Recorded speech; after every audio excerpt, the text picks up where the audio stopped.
Well, the Treasury Department, like every other federal agency, has put out contingency plans, understanding that this might actually happen. Much of Treasury operations will continue as normal, so at least for the short term. So Social Security recipients will continue to receive their checks. Payments will generally continue to be processed. Within Treasury, the big disruption in operations will come from the IRS. So, for example, the IRS has said that it may have to stop processing some tax transcripts. So think about when you apply for a mortgage and you get this tax transcript, that might be interrupted. And so roughly half of IRS employees will not report to work, is my understanding in reading the contingency plan on day one of the shutdown. We got a warning from Moodys. I'm sure you saw that, Ben, just a couple of days ago, threatening to join Fitch and S&P in removing our top credit ratings. How likely is that to happen, knowing that we'll continue paying our debt?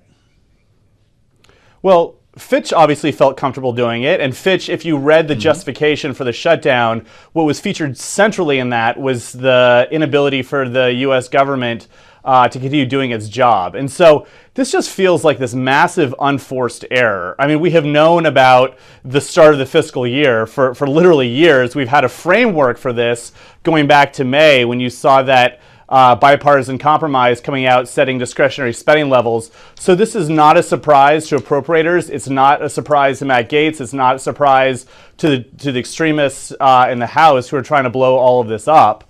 So, I think that what we can expect moving forward is a lot of displeasure, not just from American people, but also from legislators who felt like they had a deal in place. Yeah, well, I mean, look, if the downgrade is going to be based on chaos and deficit spending, how about we just rip off the Band-Aid, because neither will be changing anytime soon, right? Yeah, I mean, I think we need to focus on the crisis which is directly in front of us, and this is a government shutdown. One point I want to make is that not all government shutdowns are created equally. So you go back to 1995, we had that 21-day shutdown, but that only impacted about a quarter of discretionary spending, and military was not included. You go back to the shutdown that happened under the Trump administration that lasted for 35 days, only about 33% of government spending was impacted, and the military was not included. We're talking about the whole suite of appropriations bills here. 100% of discretionary spending is potentially on the table. So this shutdown could even be worse than ones we've seen in the past. I saw you in the deal book this morning, Ben, and you were talking about the impact that this might have on Fed officials' ability to manage inflation, to forecast, to model around the economy. And you wrote, quote, "It's like a pilot trying to land a plane without knowing what the runway looks like." That's where we are now. That's where we are now. And, the Fed is just another example of an entity in the U.S. economy that relies on the government for either information or for processing or for providing services. And so the Fed is obviously in the middle of a very difficult period when it comes to making decisions around FOMC. And we may ask members of the Fed to make a decision about monetary policy without knowing what the unemployment rate is, and that is just crazy.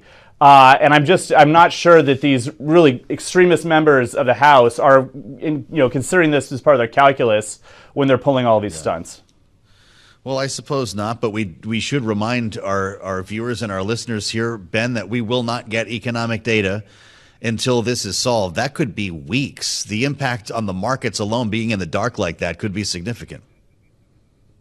Exactly. We have no idea how long this is going to last for.